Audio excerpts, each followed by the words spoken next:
My name is Bruce Gagnon. I live in the state of Maine in the United States, and I work for an organization called the Global Network Against Weapons and Nuclear Power in Space. I'm going to talk about the impacts of climate change on peace. A recent U.S. military report called Transforming the Way the Pentagon Looks at Energy says that in order to ensure a reliable source of oil for the long term, the military will increase its efforts to maintain control over foreign sources. Soaring global demand for diminishing resources means strong international competition in the coming years. Global power, the Pentagon says, will reside in the hands of those who control the distribution of declining natural resources. One way to keep control of the global economic system, the Pentagon says, is by holding the keys to the world's economic engine, which of course is predominantly oil. During the 2 terms of the Bush administration, George W. Bush has doubled military spending. The U.S. military now controls just over 50% of every federal tax dollar. The United States Congress is now sharply cutting remaining social programs, public education funding, and environmental programs.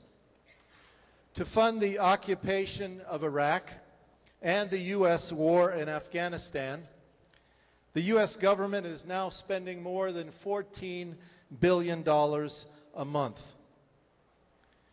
The U.S. now spends more on military than the rest of the entire world combined. The Republicans and Democrats are partners in funding and promoting the U.S. military empire that is now made up of more than 750 bases around the world. The weapons corporations in the United States are now giving more campaign donations, more money, to the Democrats than they are to the Republicans. The 2 Democratic presidential contenders today, Hillary Clinton and Barack Obama, both have pledged to expand the U.S. military by adding more soldiers and by rebuilding a new generation of weapons. And now the weapons industry wants to move the arms race into space. Weapons corporations say that weapons in space, what we call Star Wars, will be the largest industrial project in the history of the planet Earth. So expensive that the United States by itself cannot pay for it alone. And so the United States is now bringing its allies into the new space weapons arms race. Many European countries are beginning to participate, Japan, Australia, and others. The Pentagon tells us that because of corporate globalization of the world economy, every country will have a different role. The Pentagon says that in the United States, we will no longer have traditional industries. We will no longer make cars and shoes and clothing. Our job, the Pentagon says, under corporate globalization in the U.S. will be security export. Security export means endless war to benefit the corporate interests. Today, the United States is beginning to surround Russia.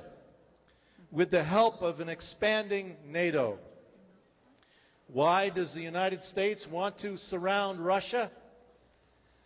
Well, it's because I would submit that Russia has the world's largest supply of natural gas, and they are one of the leading suppliers to the world of oil.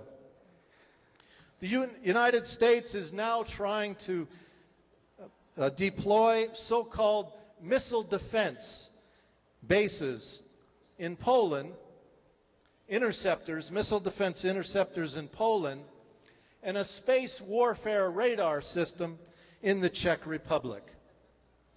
This is part of the program to surround and control Russia in the coming years. We need green parties from Poland and from the Czech Republic and from throughout Europe to speak louder opposing this plan of the United States to deploy so-called missile defense systems in Central Europe.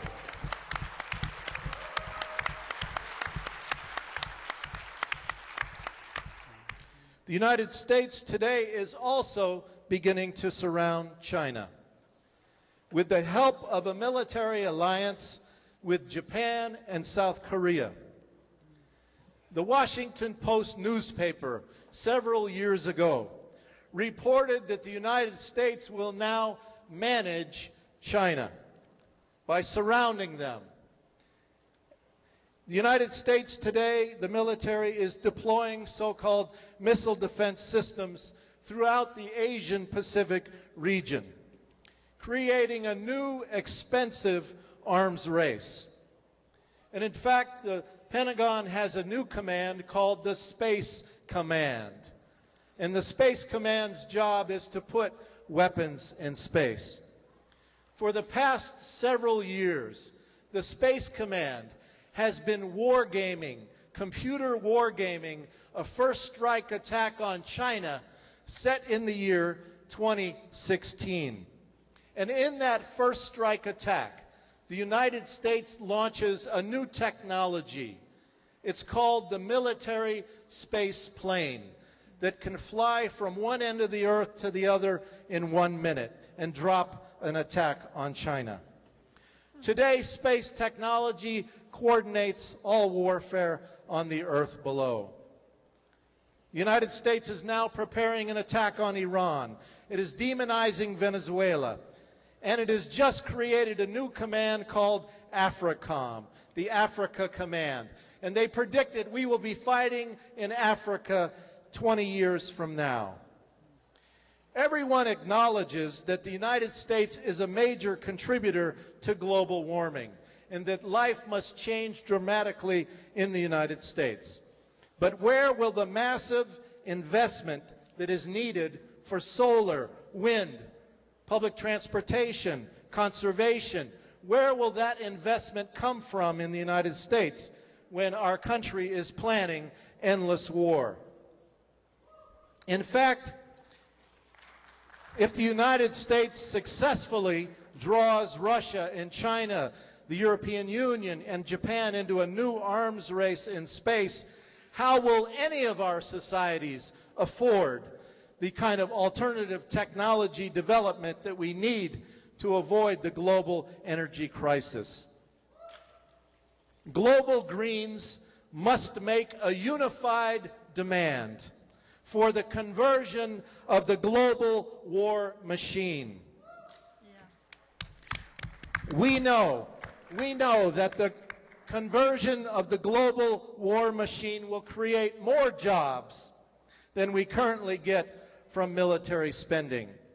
And we know if we do not convert the global war machine, the future generations will suffer even more.